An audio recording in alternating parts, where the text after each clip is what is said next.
Passar a palavra aqui para Glorinha.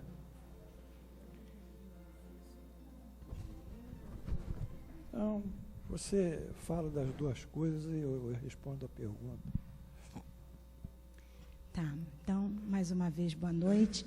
Eu quero lembrar que eu enviei o e-mail na quinta-feira a todos que estão no meu contato aqui do curso, explicando que deveriam ser feitas perguntas sobre o filme assistido na última segunda-feira. Algumas pessoas já me confirmaram ter recebido. Então, eu peço que aqueles que não receberam, que me enviem um alô para o glorinhazencurso@gmail.com, para que a gente possamos fazer contato sempre que necessário, facilitando assim. E aqui eu tenho uma pergunta que é referente ao Precisa explicar mais ou menos o que foi o vídeo. Quem não viu o vídeo não sabe do que a gente está falando, né? Quem estava aqui no dia do vídeo, na segunda passada? Está todo mundo aí?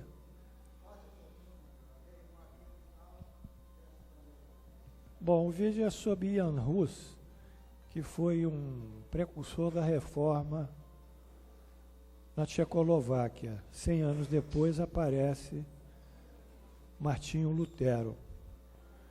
E ele tinha recebido uma série de influências de John Clift, que era um filósofo inglês, e questionando, como bom filósofo, toda uma série de posições ideológicas da igreja.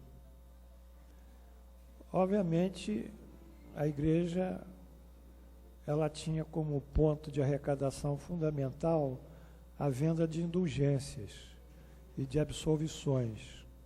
Então, ela expedia mensageiros para toda a Europa para arrecadar dinheiro sobre uma bula papal que dizia que aquele que desse dinheiro à igreja teria seus pecados absolvidos. E era uma série de fatos que se desdobravam. Quando Ian Hus ele questionou isso e também pediu que a Bíblia fosse escrita na linguagem vulgarizada de cada país, a linguagem mãe, no caso era a Boêmia, nem era a Tchecoslováquia, e hoje não é Tchecoslováquia, hoje acho que é Eslovênia, né?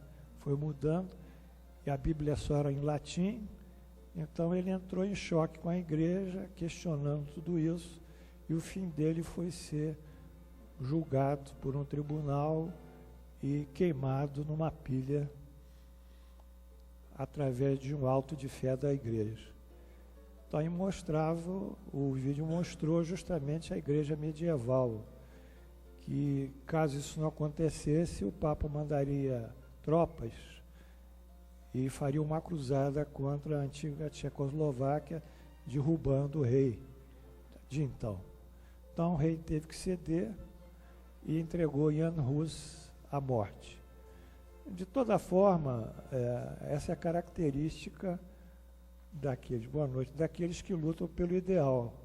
Eles nunca vão ter facilidades, eu digo do ideal de Jesus, que é o nosso caso. A gente não pode esperar facilidade, nós vamos ter oposições, críticas. Havia morte, hoje já não há morte, é impossível ser assassinado dessa maneira ou ser legalmente condenado, mas nós não temos muito o que esperar, nós temos que guerrear. E a nossa guerra hoje, em vez de ser uma guerra cruenta, através de sangue e armas bélicas, é uma guerra ideológica. Então a nossa ideologia é da luta do bem contra o mal. E quando eu falo o mal existe. Não pense que ele existe, que ele existe. E eu digo do mal que está na espiritualidade, que são falanges e falanges de espíritos que se juntam, se grupam, espíritos às vezes extremamente astuciosos, inteligentes, muito bem preparados para destruir a doutrina espírita, no nosso caso, e semear muitas vezes na casa espírita as dissensões, as discórdias, acender as vaidades, acender os orgulhos, enfim. Então essa luta perdura. Mas o filme mostrou os primórdios, porque Jan Hus em tcheco é ganso. Então ele já amarrado a madeira, né, ao tronco que ia promover a incineração dele, ele disse: vocês hoje estão matando um ganso, Rus, mas daqui a algum tempo virá um cisne. E esse cisne foi Lutero, na Reforma. Então eu coloquei isso em debate, mas não veio as perguntas em um número suficiente. A aula de hoje nem sei se vai ser possível eu dá-la integralmente, que é muito longa, é muito bonita, mas tem uma pergunta aí contemporânea que talvez a Glorinha possa fazer para mim, de um aluno. Vamos deixar o nome do aluno incógnito, e não sei se ele está aí. Está aí o aluno? Tá, então tá bom. Então vamos ver a pergunta sobre aquilo que eu tive a oportunidade de resumir. Nobre Dr. Paulo, creio que todos os segmentos que põem Jesus como mestre da educação moral e ética são guerreiros dele e de Deus. Nesta linha pergunto: podemos concluir que o Papa Francisco espelha, assim como o Papa João Paulo II espelhou, uma visão de perdão, tendo em vista os ensinamentos de Jan Hus, ou seria uma manifestação de perdão sem entrar no mérito das questões controvertidas? Bom, são duas coisas distintas, né? Jan Hus, ele lutou contra um problema, como eu disse, que é um problema das religiões, não é da Igreja Católica, né? É o problema que as religiões, vamos supor, no nosso caso, que nós somos cristãos, nós seguimos os ensinamentos de Jesus. Nós não temos outro modelo nem guia. E o Espiritismo, na realidade, é uma religião cristã que nada inova em relação a Jesus. Ela apenas atualiza esses ensinamentos que Jesus nos ofereceu. Então, a nossa linha são justamente os evangelhos, sobretudo os evangelhos. Nós não temos em paralelo e não construímos uma teologia, que é um código de leis clericais, que já existia entre até os judeus, para promover um cerimonial, um culto externo, uma hierarquia, uma subordinação, promover toda uma sorte de autoridade secular, que é a autoridade aqui sobre o mundo material, poder. A nossa proposta é difundir claramente e de uma maneira muito lógica e racional, e calcada também nas experiências científicas, que é a base da nossa mediunidade, dentro do Espiritismo, é aquilo que Jesus propôs. É essa que é a proposta do Espiritismo. Não é nem a cura espiritual, também nem a filosofia. Isso são meios para se chegar ao fim, que é a nossa modificação moral. Então, o que acontece é que Jan Hus, ele combatia essa estrutura teológica da igreja, e que hoje se mantém, porque a igreja, se ela acompanhar o progresso, ela tem que se reavaliar nos seus dogmas. E tem que reavaliar os sacramentos, que são pilares fundamentais dela. Ver até que ponto isso realmente é eficaz na modificação e na evangelização das pessoas. E se ela não o faz, não toma essa iniciativa, o próprio progresso a engole. Porque o progresso é o maior opositor do dogma. Então, todos os dogmas vão caindo. É questão da pesquisa científica avançar. Então, do ponto de vista institucional e secular, nenhum Papa tem por si próprio poder para modificar esse edifício, que é um edifício que é a instituição mais antiga do mundo.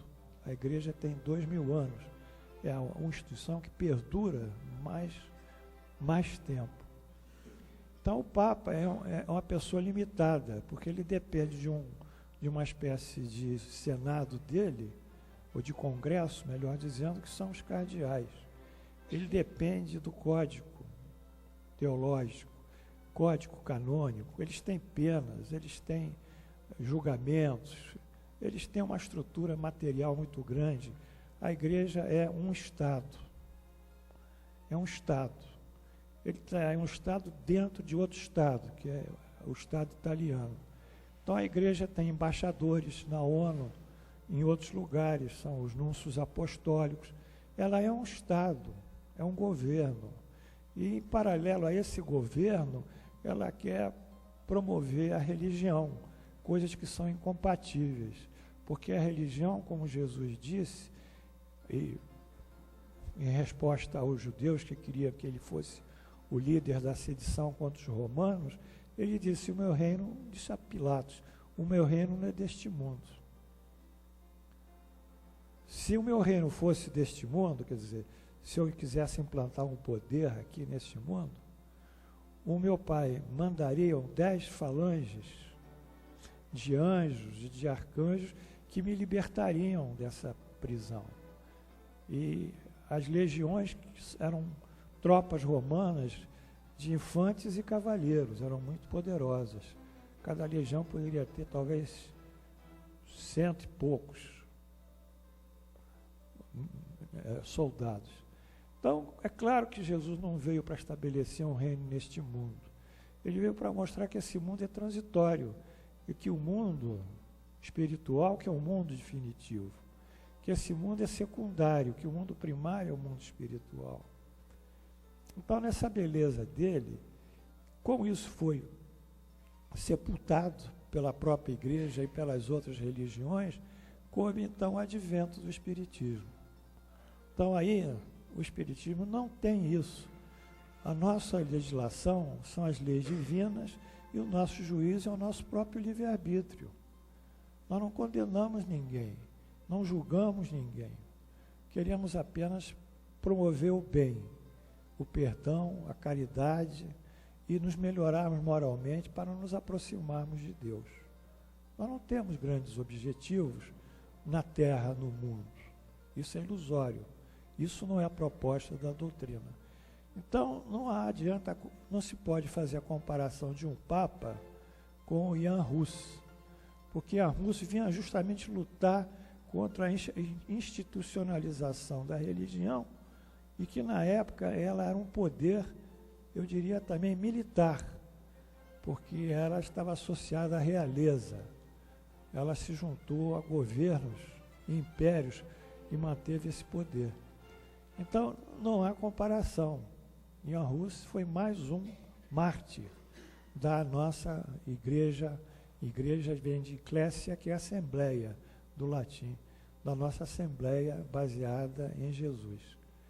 Agora, quanto ao perdão, eu acredito que a igreja tem nos seus representantes mais humildes e que nós pessoalmente admiramos, que são os párocos, são os padres das pequenas comunidades, são indivíduos que vivem no anonimato, são indivíduos honestos, às vezes em igrejas, que dentro dessa concepção dogmático-teológica, dentro disso, eles fazem o melhor pelo próximo, são honestos nesse sentido.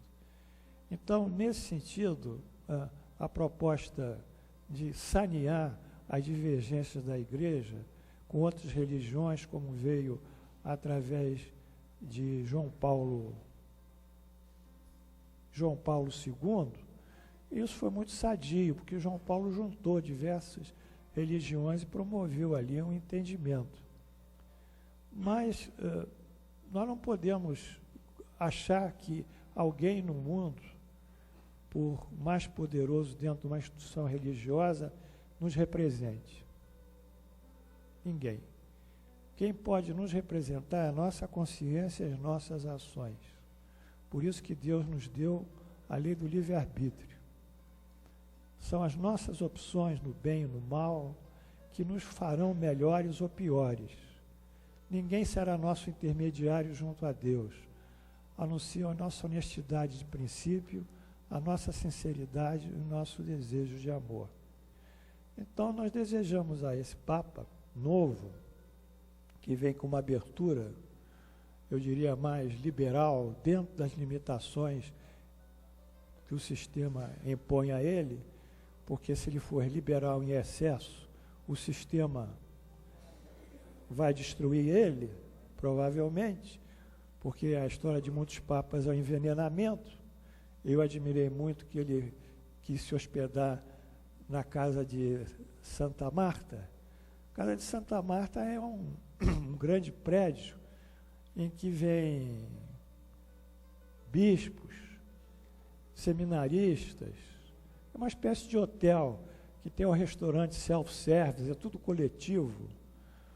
Entra e saem pessoas, e o Papa não quer ficar nos aposentos dele, ele quer ficar num quarto como se fosse um seminarista, tem um bispo, e conviver num restaurante self-service.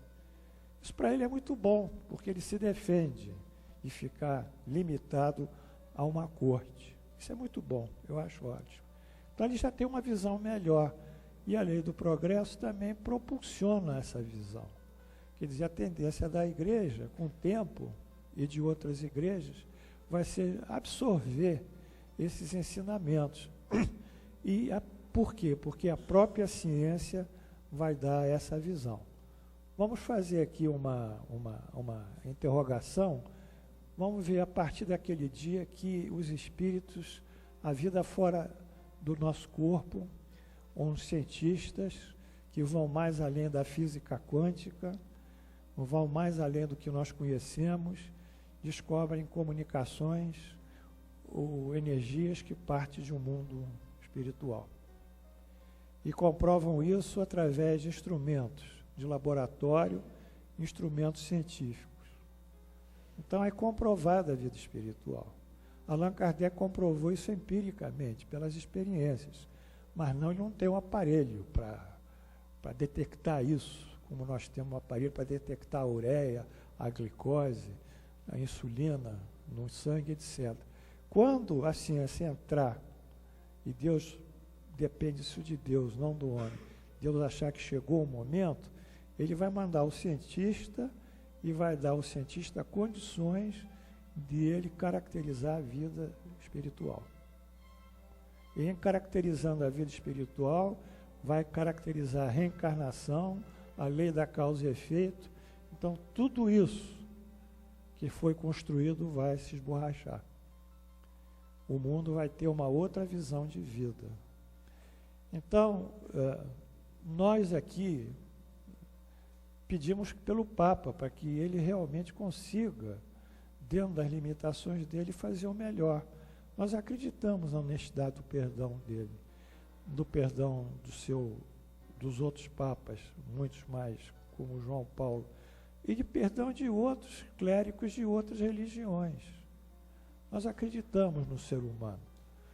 Agora, fazer essas comparações é um pouco difícil, porque são valores diferentes, e a nossa álgebra diz que a gente não pode somar qualidades diferentes, né? Só podemos chamar x com x e y com y. Não dá para somar x com y, que isso não se forma. Então, de toda maneira, essa é a posição nossa, e essa posição que nos deixa totalmente tranquilos e em paz. E a posição de vocês, meus amados alunos, é a posição do Espiritismo. Nós não vamos converter ninguém a nada, não estamos interessados em trazer profitente para a casa espírita, acenar com o milagre, que aquilo ali é alguma coisa espetacular. Nós estamos interessados em melhorar o nosso quadro de vida espiritual e vivermos melhor espiritualmente, limitando os conflitos que a gente tem, que o dia a dia do nosso destino nos oferece, e ao mesmo tempo somando as nossas ações no bem. Então, essa é a singeleza de tudo. Nós não precisamos de muita coisa, precisamos de estudar e praticar aquilo que Jesus nos legou. Então, arquiva. E eu queria agradecer a atenção de vocês mais uma vez por isso e pedir a Ave Maria. Obrigado, Glória.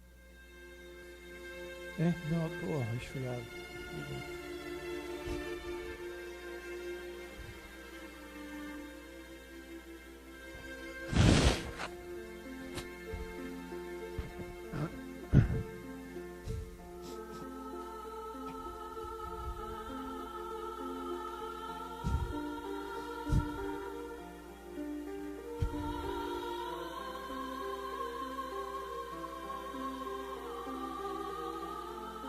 Jesus,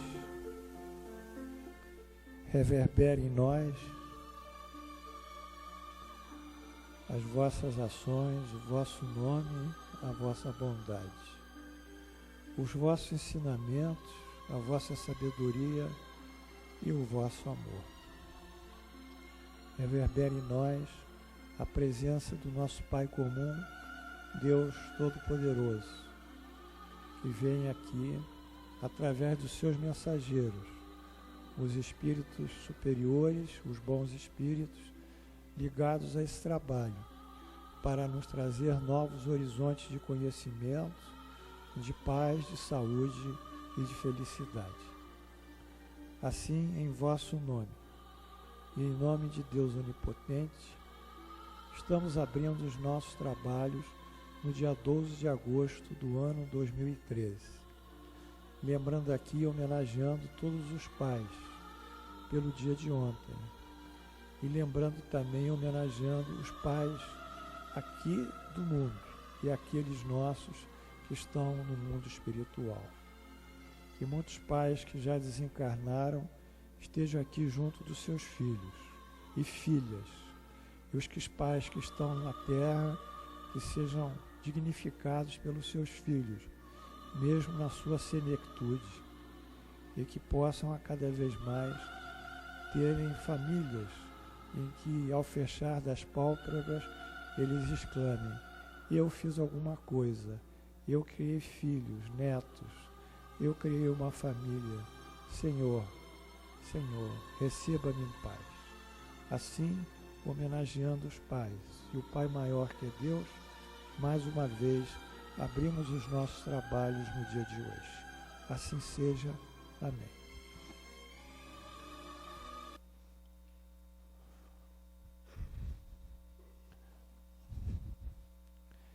Bem, boa noite para todos. A aula de hoje é uma aula longa. Nós vamos tentar fazer o que é possível. Nós não queremos correr, queremos que vocês aprendam. Isso aqui não é um curso pré-vestibular que a gente tem que aprender tudo para passar no vestibular, né? Engolindo. Aqui a gente tem que assimilar. Aqui a gente não tem que engolir. Uma coisa é engolir, outra coisa é assimilar. Então a aula de hoje é uma aula interessante que fala da separação da alma do corpo.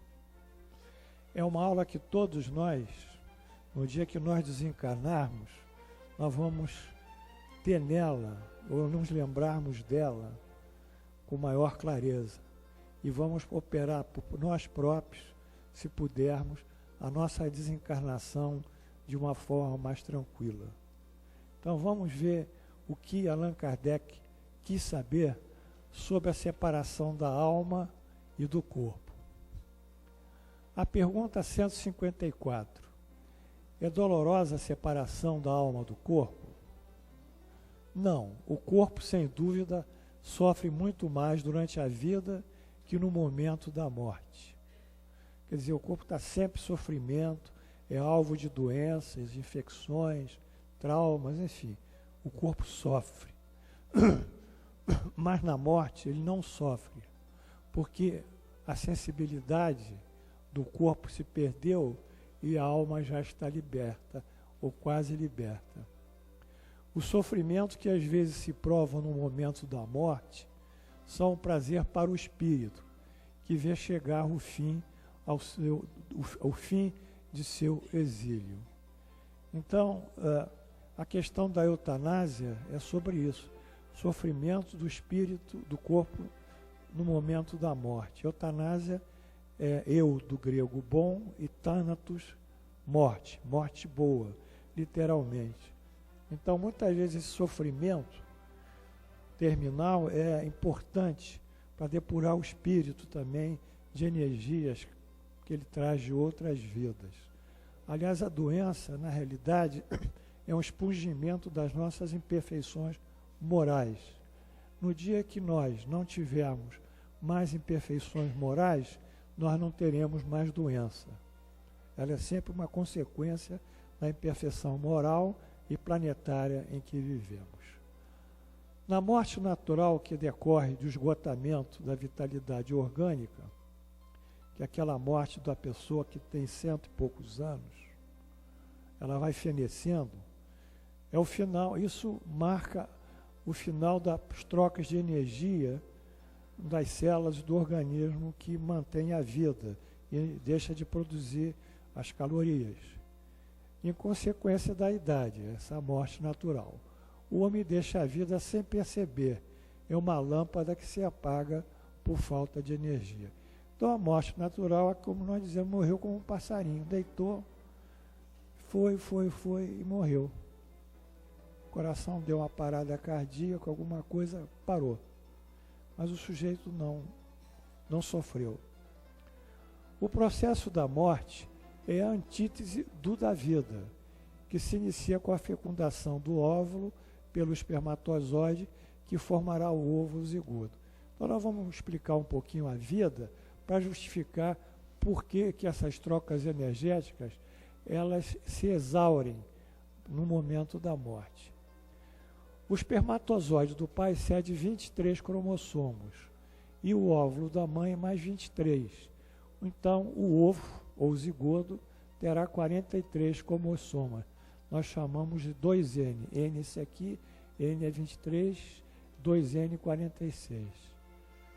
Os cromossomos são partículas de ácido nucleico. Eles são formados por encadeamento de ácidos nucleicos, que atuam na hereditariedade e na síntese das proteínas, porque eles estão dentro da célula, né? Então eles vão mover os caráteres hereditários, a cor da pele, a altura, enfim, toda a biotipologia do indivíduo e às vezes até tendências, né? E também ele sintetiza as proteínas, que é o tecido vital para a manutenção do nosso organismo, do nosso esqueleto. Na formação também e multiplicação e diferenciação das células, né? Célula tecido nervoso, células tecido respiratório, células cardíacas, aparelho digestivo, etc. Surge assim o processo da vida. Aí temos esse esquemazinho. Aqui são os ovários, aqui são produzidos os óvulos, aqui sai o óvulo com 23 cromossomos. Aqui é o testículo, de onde são produzidos os espermatozoides, também com 23. E eles sobem e fecundam. O espermatozoide fecunda o óvulo, forma a primeira célula ovo, que se multiplica de uma maneira intensa e assim gradualmente vão se diferenciando, forma um embrião e depois então vai formar um indivíduo totalmente pronto, que é o recém-nascido, né? Então isso aqui é uma síntese da relação de procriação e de manutenção da espécie. Por isso que Deus criou a mulher e criou o homem, por um ato da própria sabedoria dele, para que através desse fenômeno biológico a espécie continuasse a prosperar com a possibilidade de reencarnar mais espíritos. Aqui a gente tem uma pequena visão do cromossomo. Aqui tiramos um pedaço dele, ele tem uma membrana e tem o núcleo, não é? E tem a célula está aqui, o cromossomo está aqui dentro do núcleo, está aqui, Isso aqui é uma célula, né? E aqui é uma cadeia, né, de uma molécula de ácido ribonucleico que vai formar o encadeamento dos cromossomos. Vamos andando. As células que se multiplicarem formam seus elementos intracelulares. As organelas que responderão pela manutenção da vida. Então, quando as células se multiplicam, elas formam os elementos que estão dentro dela, que são chamados organelas. Há muitos elementos dentro de uma célula, cada um com a sua função específica. Mas uma, para nós, é que é importante a gente ver, que são os ribossomos. Esses aqui, ó, e essa espiral aqui, ó, essa dupla membrana aqui em espiral aqui, em torno da célula, que são os ribossomos. Vamos andar. O processo pelo qual a energia química é necessário ao organismo ocorre pela quebra das cadeias de carbono. É a respiração celular e que se processa na mitocôndria. A mitocôndria, eu falei errado. É a mitocôndria, né? O ribossomo. O ribossomo aqui. É a respiração. É a mitocôndria. Então, quando um carbono está preso ao outro, né? Nós somos elementos orgânicos, né? Por isso que somos formados de carbono, hidrogênio e oxigênio. Então, a ligação de um carbono com o outro, ela tem uma energia.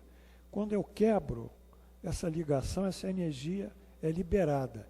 E essa energia liberada se dá justamente na mitocôndria, aqui, ó. E essa energia, então, é que vai produzir as calorias. Essa respiração que está dentro da célula é chamada respiração celular. Ou seja, ela é respiração celular, também chamada anaeróbica, já que se origina pela quebra das cadeias do carbono, ou seja, não utiliza oxigênio. Anaeróbico, do grego a ausência, mais grego ar, mais grego bio, vida. Vida na ausência do ar, vale dizer na ausência de oxigênio. Então, quando nós falamos em exercícios, nós vamos falar em exercícios aerobióbicos, que são aqueles que são consumidores de oxigênio. Essa é uma respiração e essa produz energia para o nosso organismo. Já a respiração que utiliza o oxigênio no meio ambiente, que nós respiramos, para produzir a sua queima com a combustão de uma lenha, é chamada de aerobióbica. Aer, do grego, ar, mais bio, vida, vida na presença de oxigênio. Portanto, a morte será consequência das falências das respirações celular e da respiração aeróbica, ou seja, a impossibilidade da queima de oxigênio. Então, nós temos uma falência respiratória. Quer dizer, o organismo deixou de produzir, seja via célula, via mitocôndria, seja via a absorção do oxigênio pelos pulmões, acabou a energia e com a energia o organismo não pode sobreviver.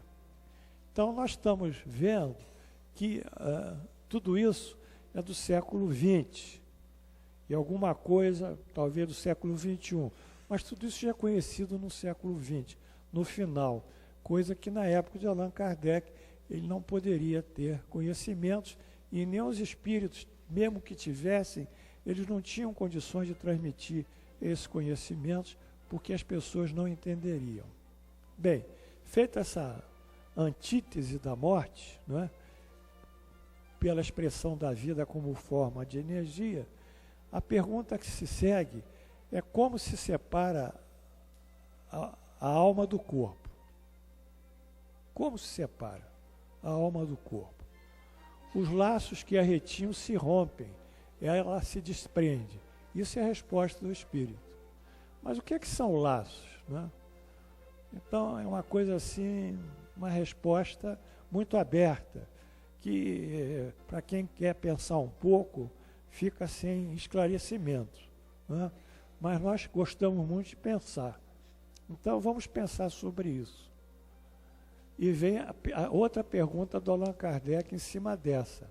A separação se dá instantaneamente por uma brusca transição, a linha divisória bem demarcada entre a vida e a morte? Ele quer saber mais ou menos isso. Bom, o que é que acontece? Não, a alma se desprende gradualmente, não escapa como um pássaro cativo, que subitamente se restitui à liberdade. Os dois estados se tocam e se confundem, de maneira que o espírito se desprende pouco a pouco dos laços que o prendiam. Eles se afastam, se distanciam, não há rompimento. Bom, então isso aqui para nós é tão importante que quando nós vamos numa UTI e temos pessoas no estado agônico, nós temos que compreender que ele está em um processo de desencarnação. Isso não é uma coisa para a gente ficar batendo papo sobre futilidades. Quando nós vamos visitar uma pessoa no hospital, seja de que doença ela tiver cometida, nós temos que respeitar a pessoa. Não é para fazer fofoca, bater papo, entra uma visita, sai outra, enfim. No final, o doente está pior do que estava se tivesse ficado sozinho. Nós temos que respeitar as pessoas.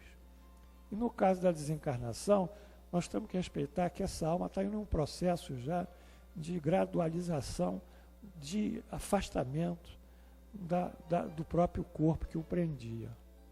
É um fenômeno bonito, nós não podemos dizer que seja um fenômeno feio, né? Eu, quando estava na UTI, no Barra d'Or, em 2001, um amigo meu, que é o Altivo, caríssimo, grande amigo, ele foi me visitar. Mas eu estava entubado, sedado, né? Não estava vendo nada. E aí ele foi com um amigo meu. Aí ele disse para um amigo meu, eu não vou ficar muito tempo aqui, porque aquele box ali, está um sujeito desencarnando. E o espírito dele está subindo, e se ele me vier, começar a me ver aqui, porque eu sou médium, ele pode se assustar, eu posso prejudicar um pouco a desencarnação. Então, saiu, deixar o espírito seguir o caminho dele, não é? É um momento importante. Talvez seja o momento, segundo, o momento mais importante nosso, porque o primeiro é a encarnação. Aí, a partir disso, Allan Kardec faz uma breve dissertação sobre isso, porque ele também não ficou satisfeito. E nós numeramos essa citação para que vocês possam melhor aprender isso.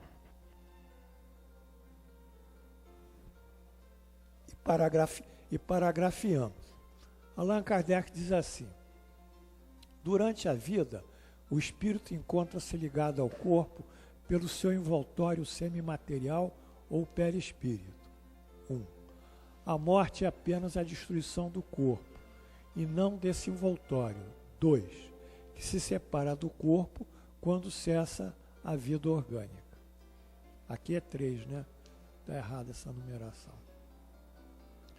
A observação comprova que no instante da morte, o desprendimento não se completa subitamente. Ele se opera em gradualizações, cujo afastamento varia de acordo com os indivíduos. 4. Em uns é bastante rápido, podendo-se dizer que o momento da morte é o da libertação, é mais rápido, que se ocorre quase de imediato. Para outros, sobretudo, naqueles cuja vida foi toda material e sensual, o desprendimento é mais demorado, durante dias, semanas e até meses e anos, o que implica a existência no corpo de menor vitalidade, nem a possibilidade de um retorno à vida, mas a simples afinidade entre o corpo e o espírito, afinidade que guarda sempre relação direta com a preponderância durante a vida que o espírito deu à matéria. Aqui é um outro problema. Se o espírito é muito preso à matéria, ele está muito ligado, ele emite energias mentais que prendem ao corpo. É muito comum a gente ouvir, mas o fulano não quer morrer, ele é muito preso ao mundo. Nós vimos isso muitas vezes, né, Jorge? Eu vi muitas pessoas já com 90 anos, já num estado terminal, mas que não queriam morrer. Estavam já quase em estado comatoso, semicomatoso. Por quê? Porque o espírito, embora o organismo dele estivesse, o cérebro já tivesse celebrado no estado vegetativo, ele não queria morrer, ele lutava. Então isso dificultava justamente o processo de separação da alma.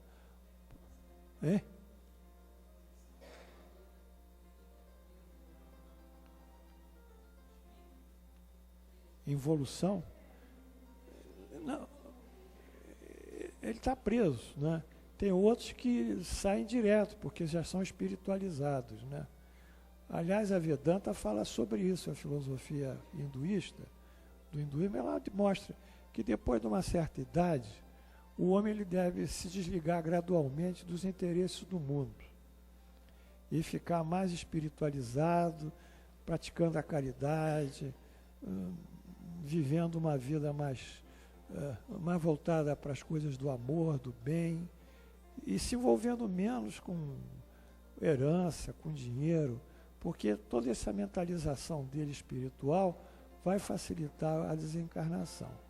Quanto mais preso à matéria, mentalmente, mais a desencarnação é complicada. Quanto mais liberto da matéria, mais a desencarnação é facilitada. E nós queremos evoluir, né? Tudo tem um tempo na vida. Tem o tempo também da desencarnação. Então aqui é a conclusão. De fato é lógico admitir que quanto mais o espírito estiver identificado com a matéria, mais sofrerá separar-se dela. Ao passo que a atividade intelectual e moral e a elevação dos pensamentos operam um começo de desprendimento, mesmo durante a vida corpórea. E quando a morte chega, o desprendimento é quase instantâneo. Porque muitas vezes o indivíduo está escutando música, está se elevando espiritualmente, no estudo, né? Enfim, ele não está na matéria, ele está na abstração, é um artista, ele está em outro mundo, né? E tudo isso o afasta desse dia a dia, de pegar a notícia do jornal e entrar na matéria, pegar o crime, pegar aquela coisa terrível que é a mídia e ficar em cima daquilo. Este é o resultado dos estudos efetuados com indivíduos, objetos de estudo e observação no momento da morte. Isso foi que Allan Kardec comentou. Essas observações provam que a afinidade persistente entre a alma e o corpo em certos indivíduos é, algumas vezes, muito penosa. Essa afinidade é penosa, porque o espírito pode experimentar o horror da decomposição. André Luiz tem muitos livros sobre isso, escrevendo, e a Ivone Pereira é que tem o melhor livro, né? Memórias de um Suicida, né? Sobre isso, sobre o caso do suicídio, né? Este é o caso excepcional e peculiar de certos gêneros de vida e de morte, e verifica-se em alguns suicidas. Isso é Allan Kardec. Aí nós comentamos o que foi dito, para poder trazer com mais clareza.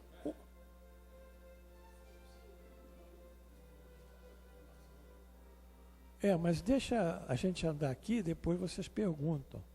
Porque isso vai envolver, é uma linha lógica, né? Aqui, a exposição. A cremação é aceita 72 horas depois da desencarnação, antes não. Porque tem que o espírito tem que ser a gradualização, tem que seguir a gradualização da saída do espírito do corpo.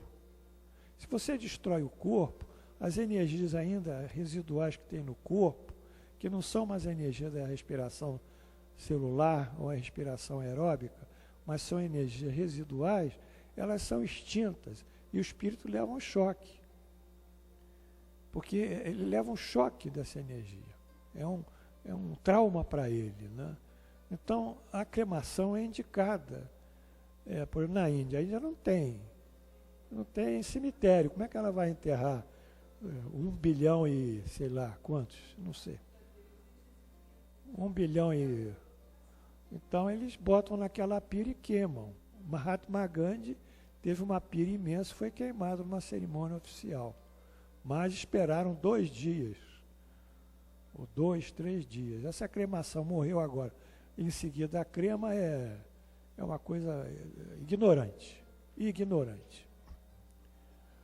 O envoltório, vamos ao comentário. O envoltório semimaterial ou perispírito, como já se teve oportunidade de estudar, nada mais é que um conjunto de ondas energéticas em meios a átomos e partículas elementares atômicas, que no seu todo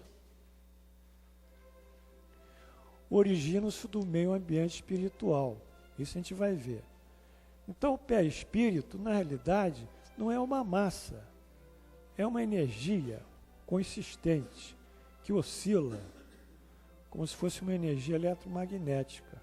E essa energia é formada, em parte, da energia do mundo espiritual e de partículas do mundo espiritual, átomos espirituais, e de energia do mundo planetário que o espírito vive, e da matéria, os átomos do planeta. Essas duas energias, elas interagem, formam o perispírito e dá a possibilidade de se conectar com o nosso organismo. Vi um sistema interessante chamado plexos, que são chamados plexos de energia, que os orientais chamam de chakra, que é roda em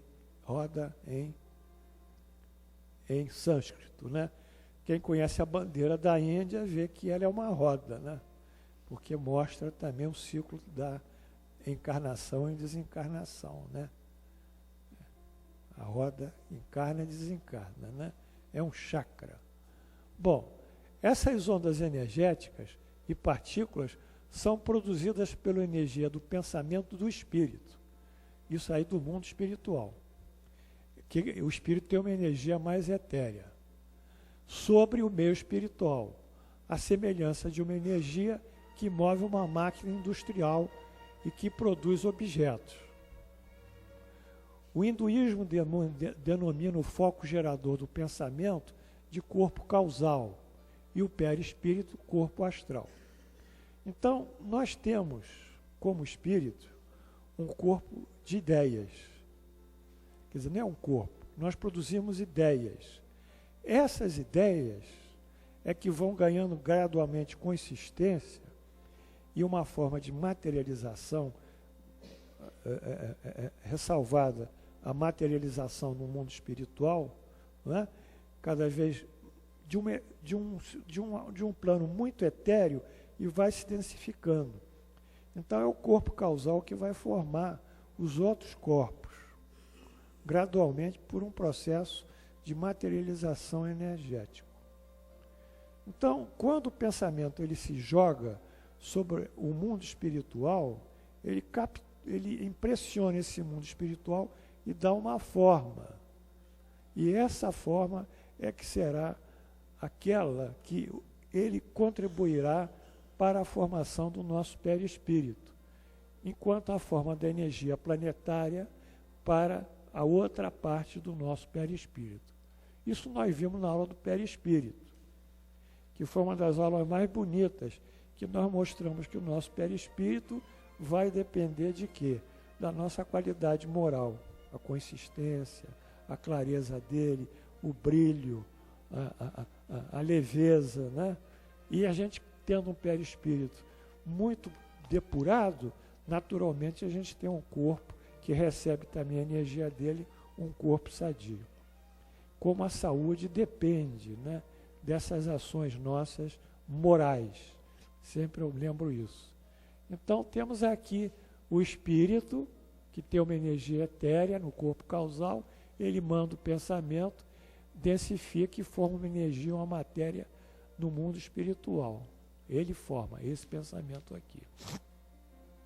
E no planeta tem energia e matéria planetária. Aqui tem oxigênio, carbono, hidrogênio, aqui tem ondas eletromagnéticas, ondas ultravioletas, ultrassom elétrico, etc. E ele, então, o perispírito é um mix das energias etéreas com a energia material.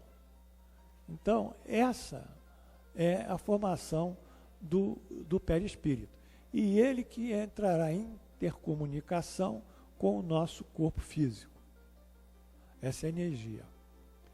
A morte e a falência do sistema energético do corpo, ocorrendo na respiração celular, onde o carbono é o produtor de energia, e na respiração pulmonar, onde o ar é oxigênio. Estou repetindo lá Allan Kardec. A falência energética se dá aos poucos, como a bateria de um telefone celular que descarrega-se progressivamente.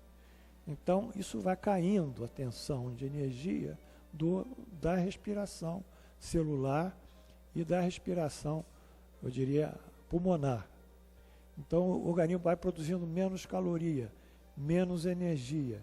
Ele vai morrendo por um problema de energia. Né? A ligação energética do pensamento do espírito, aqui é o espírito pensando, está pensando, identificando com as energias do mundo material planetário, vida material e vida sensual, esse que é o problema. Cria uma superposição de ondas e energia que atuam ou prendem o espírito para o mundo material planetário e, por consequência, a dificuldade da desencarnação. Está claro isso, pessoal? Hein? Isso também nós podemos até curar a gente também, não é só perder a energia, nós podemos potencializar a nossa energia pelo pensamento, pelas boas ações. Muitos chamam isso de fé, não é isso? E a fé é justamente isso, não é? É o poder desse pensamento. A fé não é uma propriedade da religião. A fé é, quando nós conseguimos levá-la à religião, Allan Kardec chama a fé divina, essa fé ela se conecta com as energias superiores. E aí ela se potencializa. Mas tem a fé do administrador, do grande empresário, que ele vê aquele projeto, ele tem uma segurança, que ele tem fé que ele vai realizar e concretizar aquele empreendimento. E ele concretiza. Então Allan Kardec fala na fé humana, que é o homem que pensa e que tem uma mentalização forte para conseguir o que ele deseja, e na fé divina, quando ele conecta esse pensamento ao mundo superior. São dois tipos. Mas, de toda forma, essa fé ligada ao mundo material dificulta essa passagem do espírito, né? Pela superposição dessas ondas e energias materiais que atuam, prendem o espírito para o mundo material planetário. E, por consequência, a dificuldade de desencarnação. Há muitos espíritos em estado agônico,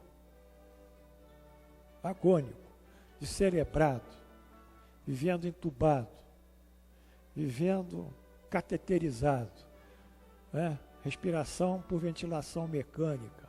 O aparelho injeta neles o ar via aqui uma intubação aqui pela traqueia. A comida vem por uma veia que a gente puncionou e deixamos a alimentação descer, o soro glicosado descer, enfim, ele vive vegetativamente. Né? Bom, há muitos estados agônicos, mesmo assim, atuam sobre o corpo via perispírito, negando-se a morrer. Negam-se a morrer. Outros de pensamentos altamente espiritualizados, quando em vida, têm sua desencarnação facilitada. Então, esse aqui é mais ou menos o que ele disse. Agora, a questão da eutanásia. A questão da eutanásia, que é precipitar a morte, ou da ortotanásia, orto é correto, vem de ortopedia, ortodontia, correção, é desligar os aparelhos, alguns gostam de desligar os aparelhos. Tudo isso, na minha visão, se eu tenho condição de manter aquele cara viável, aquele doente viável, muito tempo, eu vou manter. Ah, mas ele está dando prejuízo à casa de saúde. Conhece isso? A casa de saúde não, ao plano de saúde. A minha mãe ficou 1 ano, mais ou menos, em uma situação difícil, eu monitorava ela. O dia que eu deixei de monitorar, me disseram que ela faleceu. Eu não sei exatamente o que eles fizeram com ela. Porque ele já tinha me chamado 2 vezes para dizer, sua mãe está em estado terminal, não sei o que, assistente social, nem um médico, colega. Se fosse médico, então, entupia ele ali na hora com a minha revolta. Mas ali, ninguém sabe. Mas eu falei para a assistente social, se minha mãe tiver que desencarnar, ela pega uma infecção pulmonar, morre rapidinho. Faz uma infecção sistêmica, falece a múltipla de órgãos, vai embora, do dia para a noite. Se ela está assim é porque ela quer viver. Eu acho que a velha, a minha mãezinha, ela queria viver, entendeu? Por isso que ela não saía. Então o poder do pensamento é muito maior do que a gente pensa. E ele se transfere para a nossa desencarnação e para a vida espiritual. Não pensa que os nossos problemas vão ser solucionados aqui no mundo. Os nossos problemas vão ser reparados aqui no mundo. Vão ser corrigidos. Vão ser resgatados.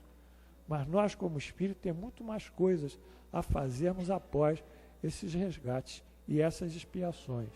E a base de tudo isso é a nossa educação moral. É a nossa educação moral, os valores evangélicos. Aqui eu tenho um caso do Dr. Demer, que vem do livro Céu e Inferno. Ele faleceu em Arabi em 25 de janeiro de 1865. Veja só que caso interessante. Ele era um médico homeopata e distintíssimo. Seu caráter, tanto quanto saber, haviam-lhe granjeado a estima e a veneração dos seus concidadãos. Eram inextinguíveis a bondade e a caridade, e a despeito da idade avançada, não se lhe conheciam fadigas em se tratando de socorrer doentes pobres. O preço da visita era o que menos o preocupava, e de preferência sacrificava suas comodidades ao pobre, dizendo que os ricos, em sua falta, bem podiam recorrer a outro médico. Relações de mútua e viva simpatia se haviam estabelecido entre nós. Isso é Allan Kardec falando. Soubemos do seu decesso a 30 de janeiro, sendo que no nosso imediato desejo foi evocá-lo. Aí ele foi para a Sociedade Espírita de Paris, que era o lugar que ele trabalhava, sentou lá com bons médiuns, né, fez uma base boa e evocou o professor, o Dr. Demer. E em seguida obtivemos a comunicação no mesmo dia. Ele sentou e fez a evocação. Evocar é chamar, né? Evocar, né? Evocou. Aqui estou, ainda vivo, assume o compromisso, aqui estou, ainda vivo, assumi o compromisso de manifestar-me, desde que me fosse possível, apertando a mão do meu caro mestre Allan Kardec. Ele disse isso, quando em vida. A morte emprestara à minha alma esse pesado sono que se chama letargia, que em geral eles ficam num estado meio de confusão mental. A gente vai ver isso na outra aula. Então ele estava num estado meio de confusão mental, de uma letargia. Porém, meu pensamento voava, velava. Sacudi o torpor, ele, como se tivesse tomado um café, funesto da perturbação consequente à morte, e levantei-me de um salto e fiz a viagem. Para quê? Para chegar a dar a comunicação. Como sou feliz, não mais velho nem enfermo. O corpo, esse era apenas um disfarce. Jovem e belo, dessa beleza eternamente juvenil dos espíritos, cujos cabelos não encanecem sob a ação do tempo. Ele está falando do perispírito dele, não é do espírito. Porque espírito é uma coisa mais além do perispírito, né? Mas ele estava se vendo perispiritualmente rejuvenescido, que era um reflexo dos próprios pensamentos dele, da vida dele, de homem caridoso. Então ele fez um perispírito novo, jovem, brilhante, luminoso. Ágil como um pássaro que cruza célere os horizontes do vosso céu nebuloso, admiro, contemplo, bendigo, amo e curvo-me, átomo que sou, ante a grandeza e sabedoria do Criador, sintetizadas nas maravilhas que me cercam. Feliz, feliz na glória, ó, quem poderá jamais traduzir a esplêndida mansão dos eleitos, os céus, os mundos, os sóis e seu concurso na harmonia do universo? Pois bem, eu ensaiarei fazê-lo, ó meu mestre, vou estudar e virei trazer-vos o resultado dos meus trabalhos de espírito, e que de antemão, como homenagem vos dedico. Até breve, Demer. Então é um espírito feliz, que Allan Kardec coloca no céu e inferno. Agora vamos ver um outro lado? Vamos ver um outro lado. Aqui o professor afirma que tudo que vem sendo descrito são os resultados da observação, por sinal, com tantos outros espíritos após a morte. Vamos lá. Agora sim.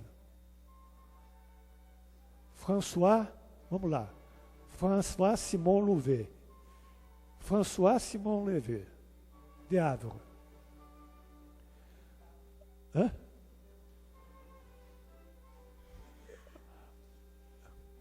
A seguinte comunicação foi dada espontaneamente em uma reunião espírita no Havre, a 12 de fevereiro de 63.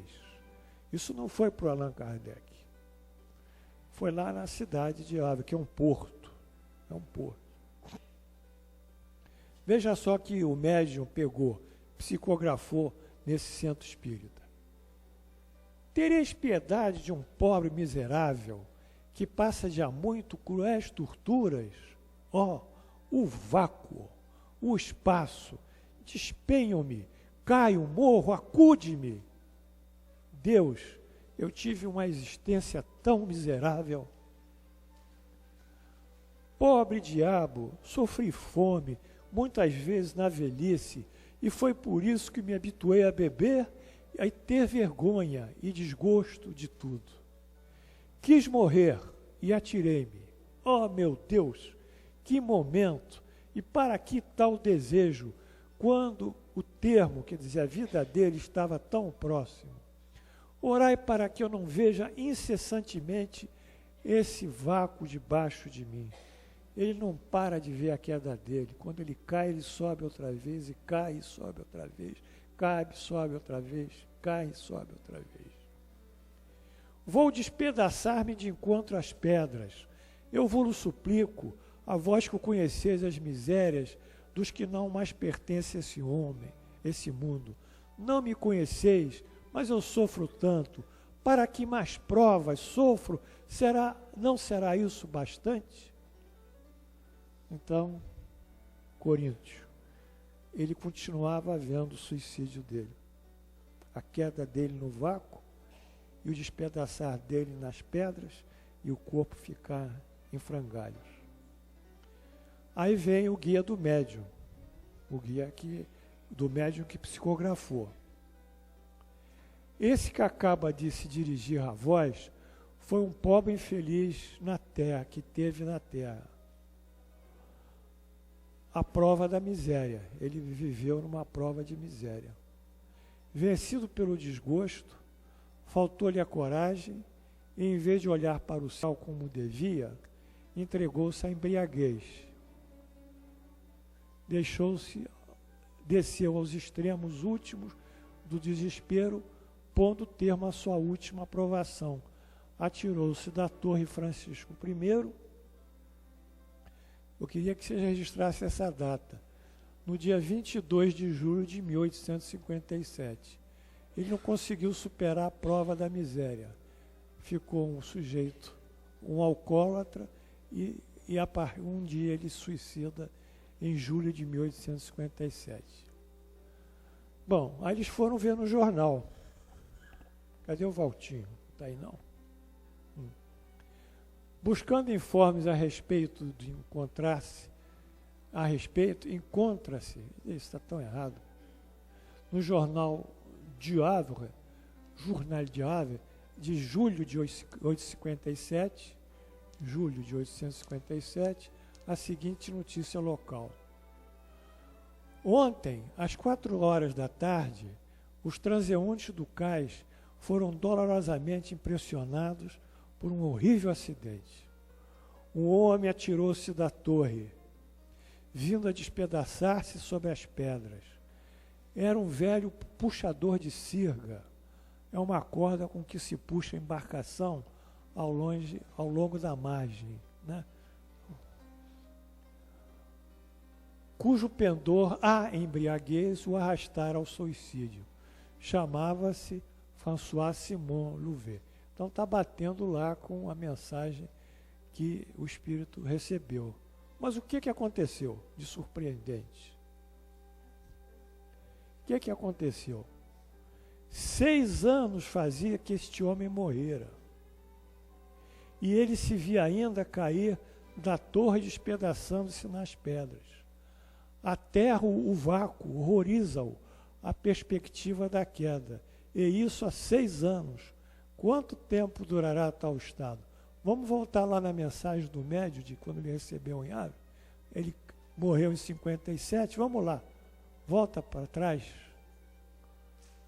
63. Ele já estava há 6 anos vivendo essa vida, espiritualmente falando. Ivone Pereira, ela descreve que esses que se jogam às vezes debaixo de um carro, debaixo do trilho de um trem, ele vê aquele trem incessantemente chegando e despedaçando o corpo, eles querem evitar, e o corpo despedaça, depois o trem sai, o corpo se regenera, é um suicídio que não termina. Esse homem há 6 anos estava caindo da torre Francisco I. Você vê o que é o pensamento que ele criou para ele mesmo com o suicídio. Né? Como é que vai tirar isso dele, né? Só trabalhando ele na doutrina, né? E na culpa também, que reforça isso. Bom, eu não sei se vai dar tempo, né? Mas esses 2 aspectos que nós trouxemos foram para mostrar a vocês a importância do pensamento. Mas eu diria que eu não vou andar porque senão vai cortar a aula. Melhor começar semana que vem. Eu queria dizer a vocês que o pensamento para nós, ele deve ser muito bem controlado, não é? Porque ele vai influenciar a nossa vida espiritual também.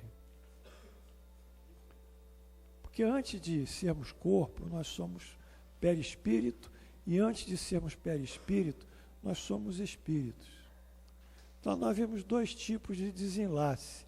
Um de homem que só praticou o bem, que estava num grau de liberdade muito amplo, e podia até chegar rapidamente à Sociedade Espírita de Paris, e um outro infeliz desgraçado que estava vendo aquela cena sem piedade e sempre sendo repetitiva.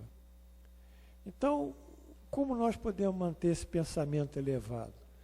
Nós temos que ter o nosso culto do lar. Eu não posso conceber uma casa, como professor, sem culto do lar. Eu não posso. Nós aqui. Os outros fazem o que eles acham melhor. Não é, Eunice? Cada um faz o que quer. Mas aqui, entre nós temos que ter o culto do lar. Temos que pegar um dia por semana, uns 20 minutos, não tem que receber espírito, tem que fechar a porta por causa da energia. Não temos que receber espírito no culto do lar, fazer psicografia, dar mensagem psicofônica. Tudo isso é atributo do centro espírita. Abrir uma casa para começar a receber espírito num culto do lar é abrir a casa para as portas dos obsessores, né? De criaturas que vão transtornar. Mas fazer uma prece, né? Muitos gostam de botar uma toalha branca, dar outra toalha branca, um copo d'água e tal, para fluidificar, ou uma garrafa, melhor dizendo, para fluidificar. Apaga-se a luz, deixa uma luz de abajur e faz-se a prece como qualquer um sabe fazer. Não existe prece formatadas. Existem sentimentos, que é muito mais importante de qualquer formatação de prece. É o sentimento. E pede assistência, pede a Deus, pede a Jesus, pede assistência dos bons espíritos, não é isso? E abre o Evangelho segundo o Espiritismo ao acaso. Abre ao acaso e lê aquele texto e alguém comenta, ou um outro comenta, é uma educação evangélica. Encerra agradecendo a possibilidade e rezando pelos parentes, amigos, pessoas que se foram, doentes, etc., como nós fazemos aqui na nossa irradiação e a prece. Quando vocês fazem o culto do lar, vocês trazem uma energia muito positiva para vocês e para o meio ambiente que vocês estão. É uma espécie de lavagem energética, espiritual. Então a casa começa a entrar num clima de maior paz e maior harmonia. Então não há como nós nos dedicarmos a isso. Há pessoas que rezam todo dia, eu acho também isso muito importante, pegar 10 minutos antes de sair para o trabalho, antes de ter sua atividade diária, e orar para poder pedir a Deus para ser orientado, ser um instrumento de Deus no mundo.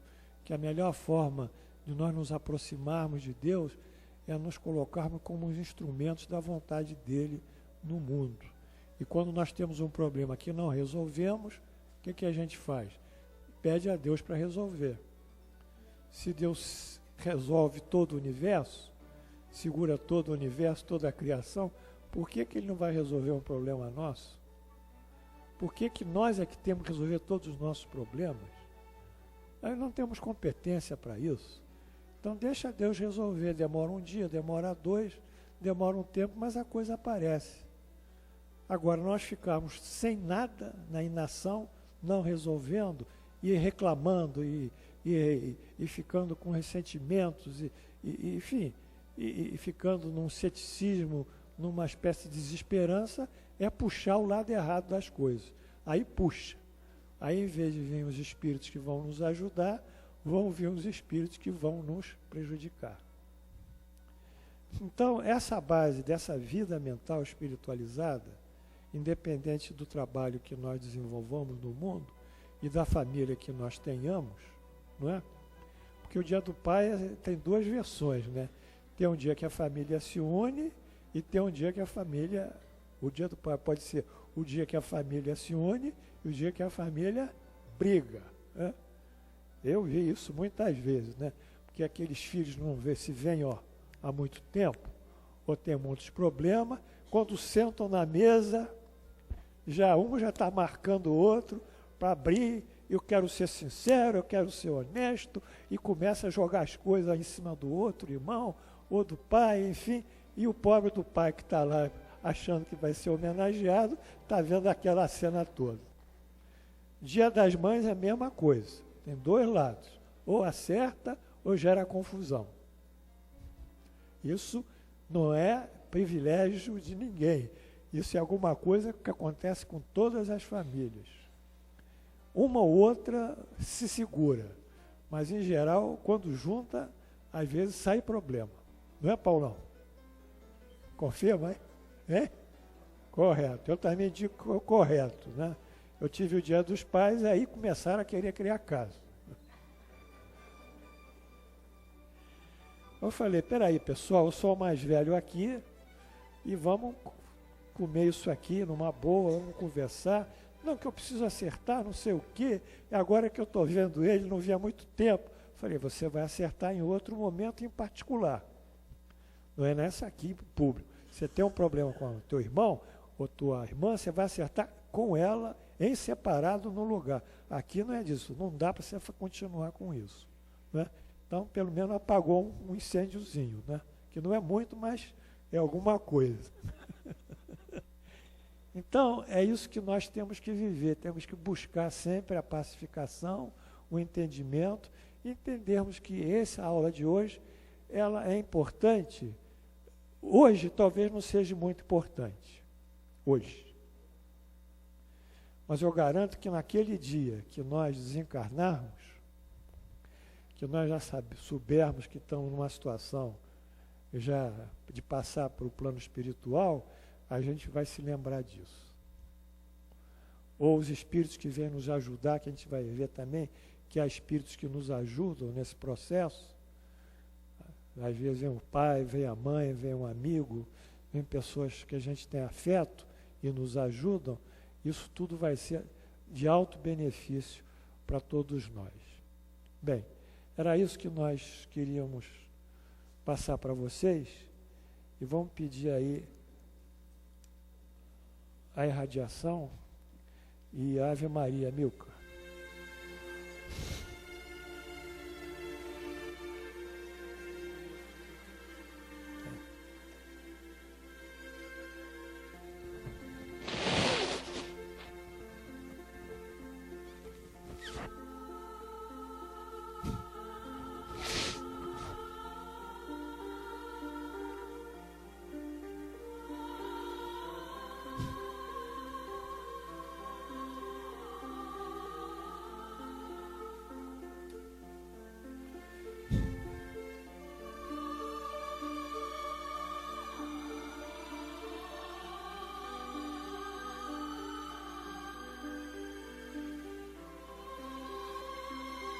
Jesus, Divino Mestre, Senhor,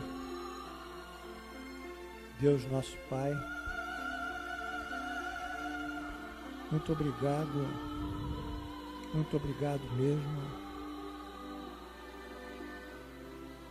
mesmo pela aula de hoje. Reconhecemos em vós o nosso destino, ó Deus, a nossa vida futura no mundo espiritual. Reconhecemos em Jesus o Espírito alcandorado que vós nos enviastes como guia e modelo. Reconhecemos nos ensinamentos de Jesus o caminho da felicidade. Reconhecemos em Jesus o responsável pela criação do Espiritismo,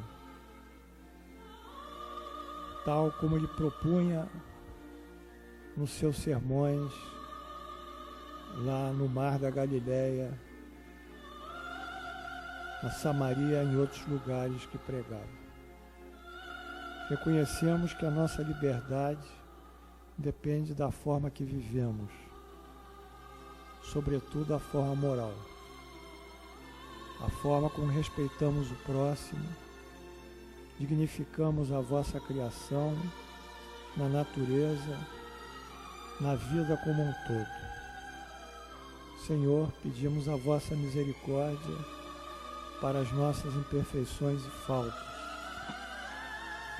Pedimos que ajude a solucionar os nossos problemas, que são os problemas nossos aqui, da nossa comunidade, do qual eu também pertenço, junto com todos os alunos. Somos uma comunidade aqui, vivendo e convivendo. Pedimos que se integre à nossa comunidade os espíritos mais sábios, os bons espíritos, que nos ajudem, aqueles que têm doença, problemas de toda espécie, cujos nomes estão na irradiação e nesses papéis, que recebam aonde estiverem uma ajuda espiritual, uma ajuda material, uma ajuda no organismo. Se são pais de família, se precisam de trabalho, que ajudem, sejam ajudados na escolha ou no surgimento de uma nova oportunidade. Todos são justos na medida que praticam a justiça. Enfim, Jesus, estamos aqui perante vós e perante Deus e também pedimos por esses irmãos desencarnados, cujos nomes estão nesses papéis. Pedimos em especial por esses que ainda estão presos à matéria. Muitos ainda estão ao lado dos seus túmulos no cemitério. Muitos espíritos estão ao lado dos seus túmulos no cemitério. Muitos ainda negam a morte e voltam aqui para o mundo material e vivem querendo viver na companhia dos seus parentes ou tomando conta dos seus negócios, translocados pela possessão da matéria e vivem esse sofrimento constante a vez de levarem-se para os espaços da espiritualidade maior. Por isso, a aula de hoje também atende aos desencarnados que estão presos à vida material. Que eles possam entender que a grande libertação que Jesus e as leis divinas lhe oferecem é a libertação da matéria e a espiritualização do espírito. Assim, agradecendo mais uma vez as bênçãos recebidas, damos por encerrados os nossos trabalhos, elevando o nosso pensamento na prece que nos deixaste, Jesus. Vamos juntos com muita fé, muita esperança, muita firmeza, muita convicção. O dia de amanhã trará para nós novos cuidados. O que não resolvemos hoje, resolveremos amanhã. Entenderemos tantas coisas que hoje não entendemos. Cresceremos o que hoje não podemos subir. Que Deus então nos ajude e que essa prece seja um testemunho da sua vibração sobre nós. Pai nosso que estás no céu, santificado seja o vosso nome, venha a nós o vosso reino, seja feita a vossa vontade, assim na terra como no céu. Pão nosso de cada dia dai-nos hoje. Perdoai as nossas ofensas, assim como nós perdoamos aqueles que nos têm ofendido. E não nos deixeis cair em tentação, mas livrai-nos do mal. Assim seja. Amém.